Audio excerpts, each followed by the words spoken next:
힘이라고, 그래서 나는 주님만 의지하겠다고 이렇게 고백할 수 있음을 믿습니다.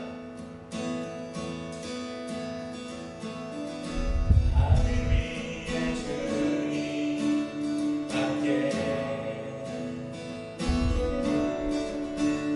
내가 사모할 자 이 세상에 없네.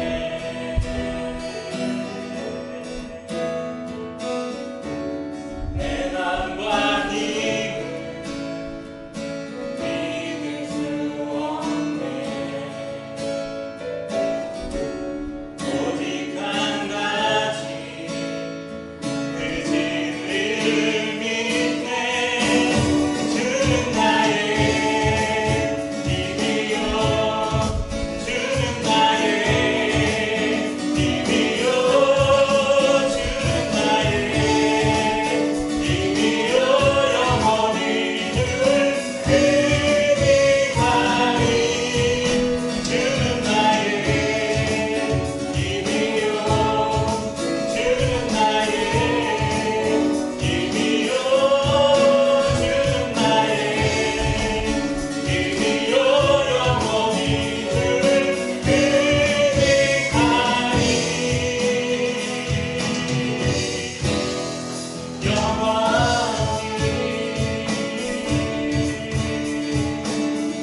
변할지 모르는 이 세상 속에서 오직 변하지 않는 분, 오직 주님만이 우리의 반석이시고 우리의 길이십니다.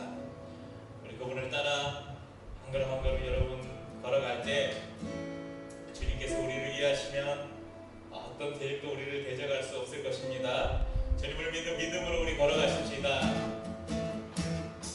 믿음 따라 걸음마다 말씀 따라 주님만 따르리. 믿음 따라 걸음마다 말씀 따라 주님만 따르리. 믿음 따라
네, 한자를 한번 보시면요.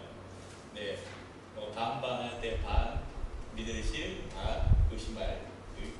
네, 그래서 반은 믿고 반은 의심한다. 저희가 흔히 듣는 말이고 또 자주 쓰는 말입니다. 뭔가 미심쩍을 때 반신반의한다. 아니, 긴가민가, 네, 긴가민가 이런 것도 반신반의에 의미하고 같겠죠.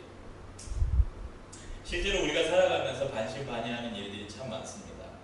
그것은 비단 우리가 살아가는 일상에서 뿐만 아니라 우리의 믿음 생활에서도 많이 나타납니다. 그러면 성경 속에 의심의 아이콘이 한 명 있습니다. 의심하면 누가 떠오르세요? 도마. 이 JTBC 뉴스룸의 이 앵커 브리핑에서도 이 도마의 그림 하나를 인용해서 언제 그 앵커 브리핑을 한 적이 있더라고요.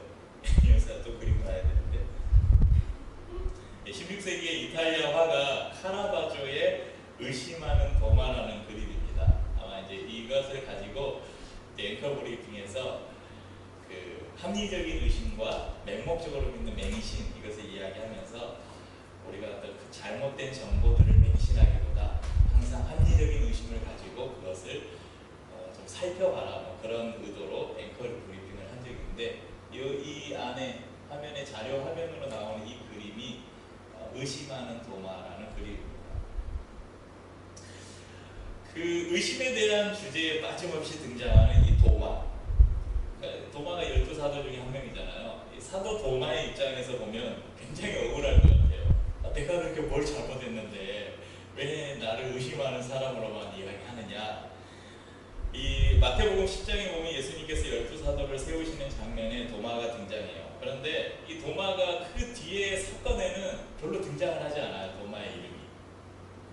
그래서 우리가 가장 잘 아는 오늘 이 대표적인 사건, 부활하신 예수님, 내가 손자국 만져보고 옆구리에 손 넣어봐야 믿겠습니다. 이 장면 때문에 우리는 도마를 의심하는 제자, 의심 많은 제자.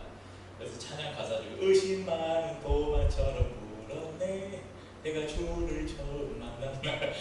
왜 의심 많은 도마라고 하는지 억울할 것 같아요.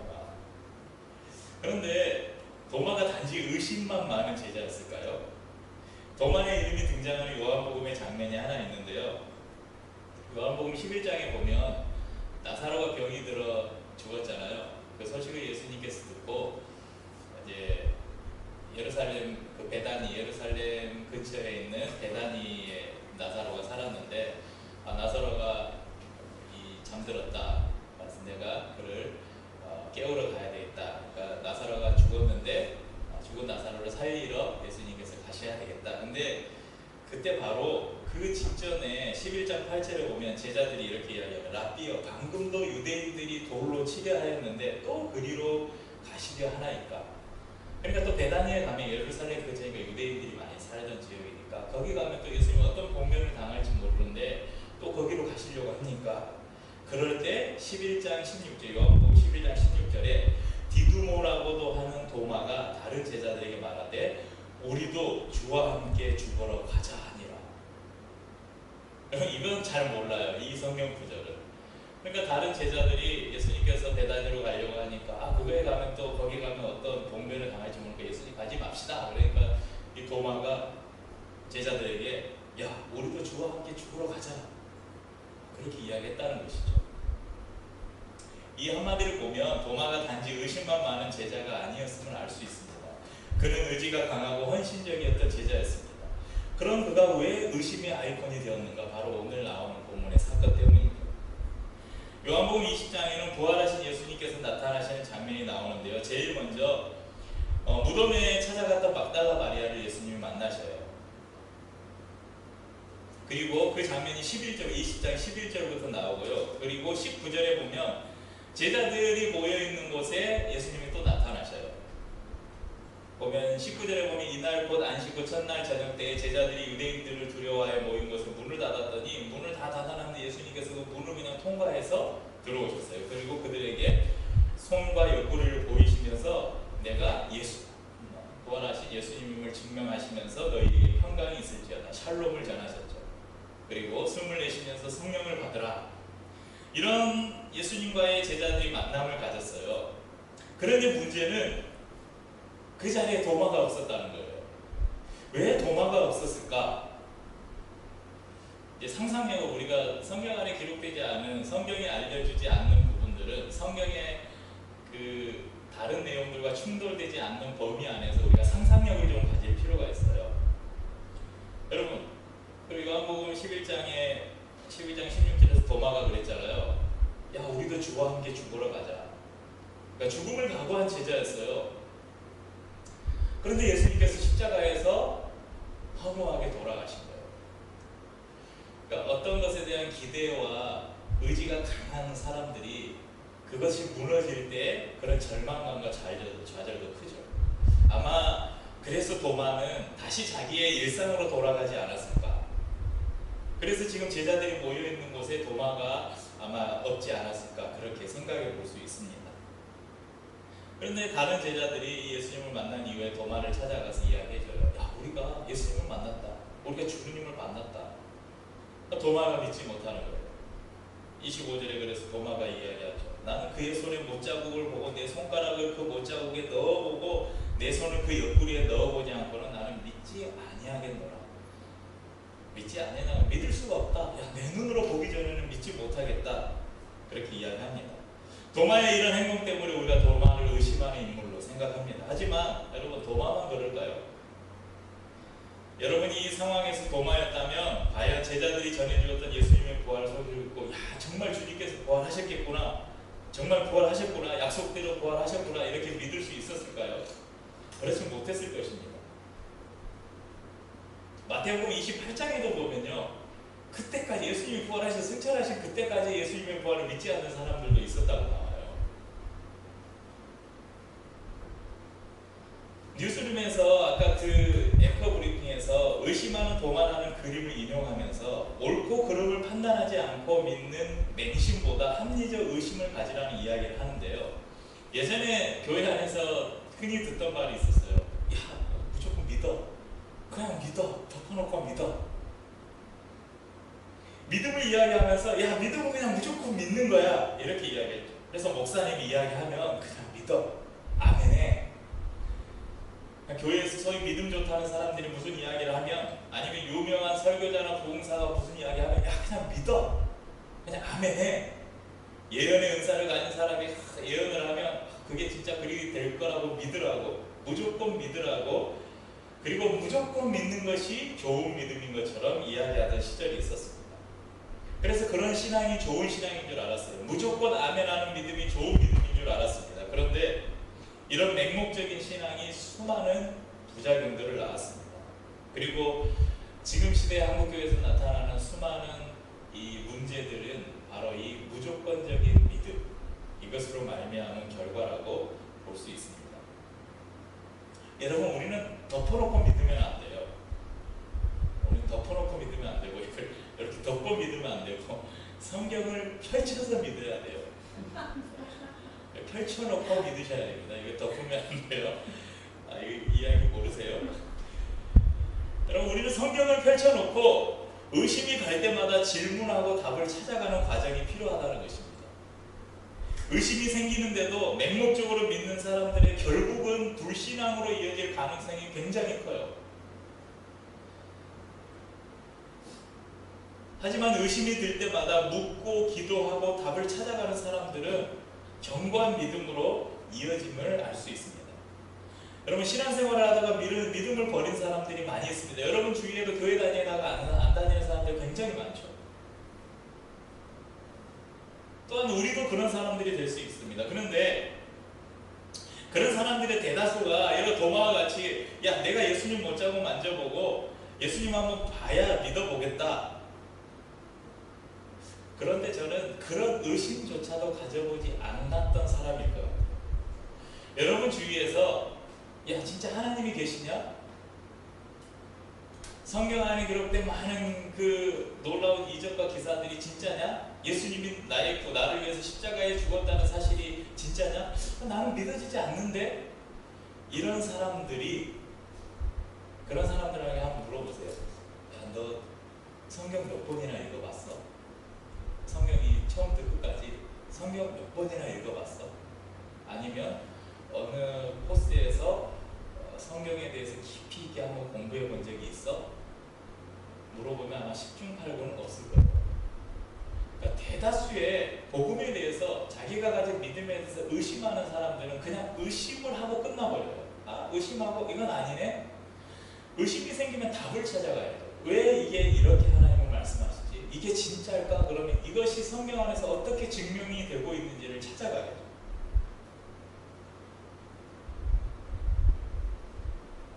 도마는 우리에게 큰 위로를 줍니다. 아까 봤던 그 그림에는 도마가 예수님 옆구리에 손가락을 집어넣고 있는 게 나와요. 그런데 오늘 본문에는 그런 기록이 없어요. 도마가 직접 예수님의 손과 옆구리를 만져봤다는 기록이 없어요. 그냥 보세요. 예수님께서 도마에게 이르시되 27절에 보면 내 손가락을 이리 내밀어 내 손을 보고 내 손을 내밀어 옆구리에 넣어보라. 그리하여 믿음 없는 자가 되지 말고 믿는 자가 되라. 도마가 바로 대답하여 이르되 나의 주님이시오 나의 하나님이시니라.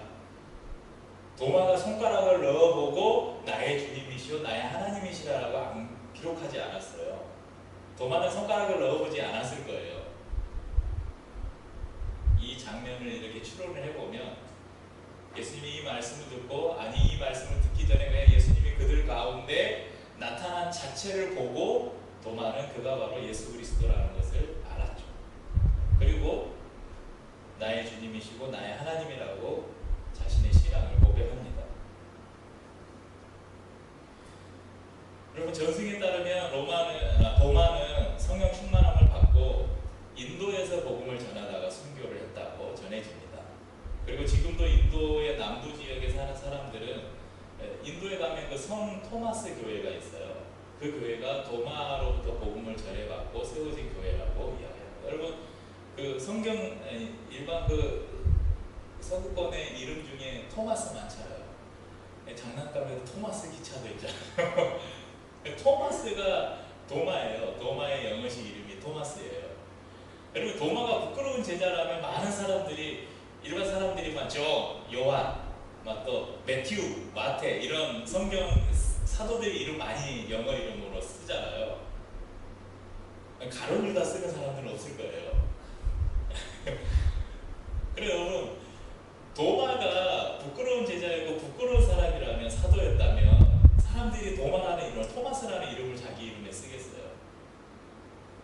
근데 의심했지만 그가 예수님을 만난 이후에 그의 믿음을 다시 한번 확고하게 하고 예수 그리스도를 위해서 순교의 자리까지 나아갔던 것을 볼 수 있습니다.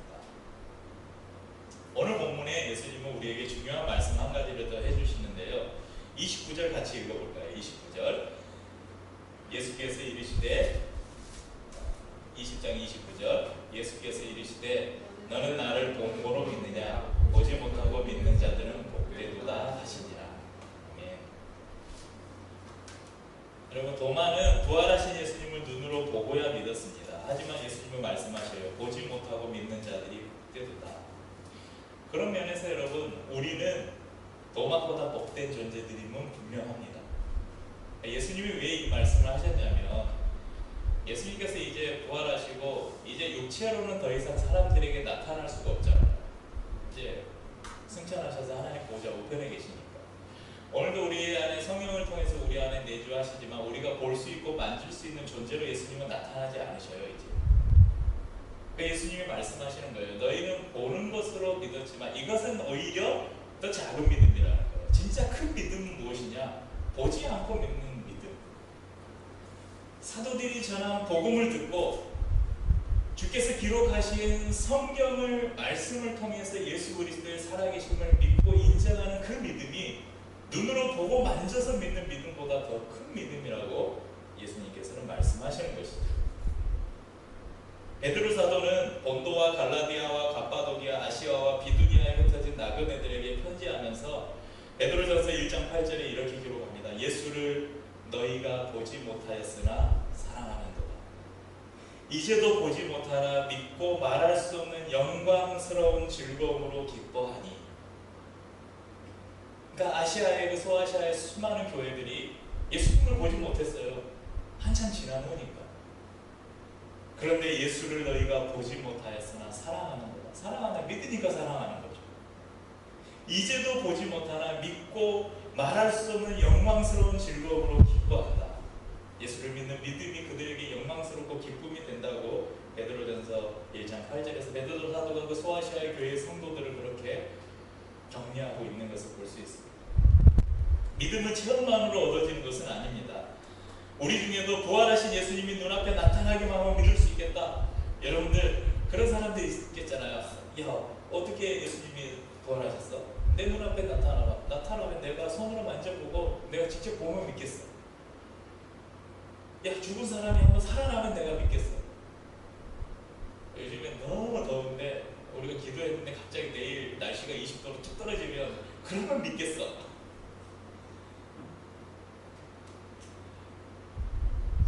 그런데 여러분, 성경은 믿음을 그런 것으로 이야기하지 않습니다. 성경에 나오는 부자와 거지 나사로의 이야기가 있는데요. 이 이야기 안에서 이런 요구를 가진 사람들에게 주님께서 해주시는 말씀이 있어요. 제가 읽어드릴게요. 누가복음 16장 27절에서 31절에 보면 이제 부자와 거지 나사로가 똑같이 천국에 갔잖아요. 부자는 지옥에 가고 거지 나사로는 천국에 가고. 그래 거리가 멀어서 다를 수 없어요. 그러니까 부자가 그 뜨거운 지옥에서 목말라면서 그 물 한 모금만 내 목에 죽여달라 막 이런 대화가 나오다가 27절에 부자가 이렇게 이야기해요. 이르되 그러면 아버지여, 아버지 아브라함과의 대화예요. 아버지여 구하노니 나사로를 내 아버지의 집에 보내소서. 내 형제 5이 있으니 그들에게 증언하게 하여 그들로 이 고통받는 곳에 오지 않게 하소서. 그러니까 지옥에서 너무 고통스러운 이 부자가 자기 형제 5명이 있는데 나사로를 좀 보내서, 나는 못 간다면 나사로를 좀 보내서 우리 집에 가서 야, 지옥이 진짜 있더라. 그러니까 너희들도 하나님 믿고 천국 가라. 그렇게 이야기 좀 하게 해주십시오. 그러니까 아브라함이 이르되 그들에게 모세와 선지자들이 있으니 그들에게 들을지니라. 이르되 그렇지 아니하니이다. 아버지 아브라함이여, 만일 죽은 자에게서 그들에게 가는 자가 있으면 회개하리이다. 그러니까 죽은 나사로가 살아나가지고 가가지고 그 형제들에게 당신 그 형제 그 부자가 지옥에 있는데 나를 보내서 그 지옥이 고통스러우니까 오지 않게 하나님을 믿는 믿음 가지고 천국 가라고 합디다. 죽은 자가 살아나면 살아나서 그렇게 이야기하면 회개할 것입니다. 이럴 때 아브라함이 이야기해요. 이르되 모세와 선지자들에게 듣지 아니하면 비록 죽은 자 가운데서 살아나는 자가 있을지라도 권함을 받지 아니하리라 하였다 하시니라. 그러니까 믿음이라는 것은 우리에게 주어진 선지자, 여기 보면 모세와 선지자들이라고 해서 이 당시에는 구약 성경을 말하는 것이고, 지금으로 말하면 우리 가지고 있는 구약 신약 성경의 말씀이겠죠. 성경을 통해서 주시는 말씀 가운데서 믿음을 갖지 못하면 죽은 사람이 살아난다고, 아니 어떤 놀라운 기적을 본다고 해도, 홍해가 갈라지는 것을 본다고 해도, 하늘에서 만나가 내리는 걸 본다고 해도 그들은 믿지 않을 것이다. 여러분, 홍해를 건넌 이스라엘 백성들이 홍해 바닥을 자기들이 밟고 건넜으면서 조금 있다가 원망했잖아요. 하나님을 신뢰하지 못했죠. 얼마나 수많은 순간 불평하고 원망하고 했어요. 기적을 본다고 믿음이 생기는 것이 아니라는 것입니다. 죽은 사람이 죽었다 깨어난다고 하나님을 믿는 것이 아니라는 것입니다. 오늘도 우리는 이미 수많은 부활의 증거들을 가지고 있고 수많은 믿음의 선배들의 스토리를 우리가 알고 있고 분명한 하나님의 말씀인 성경을 가지고 있습니다. 무엇보다도 오늘 우리 안에 내주하셔서 우리를 지도하시는 성령님이 우리 안에서 우리와 함께 하신다는 것입니다. 한 발은 세상에, 한 발은 교회에 두고 이쪽 저쪽으로 왔다 갔다 하는 신앙, 내가 필요할 때는 믿음을 이야기하고 내 의도대로 되지 않을 때는 의심하는, 반신반의하는 신앙, 이런 신앙은 주님께서 원하지 않는 모습입니다. 토마스 애덤스, 청교도 신학자인 토마스 애덤스가 이런 말을 했습니다. PPT 한번 보시겠어요? 우리가 보지 못하는 바를 믿는 것이 믿음의 직무이며 우리가 믿는 바를 보는 것이 믿음의 보상이 될 것이다. 그러니까 믿음이라는 것은요, 히브리서 11장, 우리가 믿음장, 성경 안에 믿음장이라고 하는 히브리서 11장의 처음 시작을 이렇게 이야기해요. 믿음은 바라는 것들의 실상이요 보이지 않는 것들의 증거다. 여러분 이 말씀을 해석하면 이렇게 해석이 되는 거예요. 믿음이라는 게 무엇이냐? 믿음이라는 것은 그것 자체가 보이지 않는 것을, 그러니까 믿음이라는 그 단어는 눈에 보이는 게 아니라 그것은 뭐 신뢰나 확신이라고 이야기할 수 있겠죠. 근데 믿음이라는 것은요, 보이지 않는 것을 우리가 신뢰하는 것을 믿음이라고 한다는 것이고, 우리가 보지 못하는 바를 믿는 것이 우리 신자들의 직무라면 우리가 그 믿는 바를 볼 수 있는 것. 그러니까요, 이 말은 뭐냐면 쉽게 말하면 예수님 보이지 않잖아요. 보이지 않는 예수님을 내가 믿습니다 하는 것이 우리가 해야 될 일이라는 거예요. 그러면 그 믿음을 가진 사람들에게 예수님이 보상해 주잖아요. 상을 주시잖아요. 그게 뭐냐면 예수님을 본다는 거예요. 믿기 전에는 보이지 않는 분을 믿었는데 믿고 나면 그분이 보인다는 거예요. 여러분 우리 신앙을 가진 사람들은 우리가 예수님을 보았다고 하잖아요. 우리가 예수님을 만났다고 이야기하잖아요. 그 예수님을 우리가 손으로 만지고 이 도바가 말한 것처럼 당신 예수님의 손가락에 그 못자국 내가 만져보고 창자국 옆구리에 창자국 만져봐야 믿겠습니다. 그런 육체의 예수님이 아니라 이미 부활하셔서 우리 안에 성령으로 내주하고 계신 그 주님을 만났다고, 그 주님을 봤다고 우리는 고백하잖아요. 그것이 우리가 가진 믿음에 대한 주님의 보상이라는 것입니다. 이제 지금은 우리가 거울을 보는 것 같아요. 우리가 지금 희미하게 보이지만, 거울을 보는 것 같이 희미하지만 예수 그리스도께서 이 땅에 오시고 하나님의 나라가 완성될 때는, 그때는 우리가 얼굴과 얼굴을 대하여 보는 것처럼 확실하게 볼 것이라고 말씀하셨습니다. 그것이 우리에게 주시는 어쩌면 종말에, 지금의 우리가 예수님을 볼 수 있는 것도 우리에게 주님의 선물이고 축복이지만 우리가 마지막 날에 주님과 함께 그 얼굴과 얼굴을 대하여 보는 것, 이것이 우리에게 주어질 예비될 가장 큰 축복일 것입니다. 우리에게 선물로 주신 믿음을 잘 지켜가시길 바랍니다. 그 믿음에 의심이 생길 때 여러분 성경을 통해서 답을 찾고 여러분 안에 계시는 성령께 끊임없이 질문하시길 바랍니다. 그래서 의심이 더 깊은 확신으로 변화되어 가고 우리의 믿음이 더 견고해지는 은혜가 있기를 축복합니다. 함께 찬양하고 성찬을 나누겠습니다.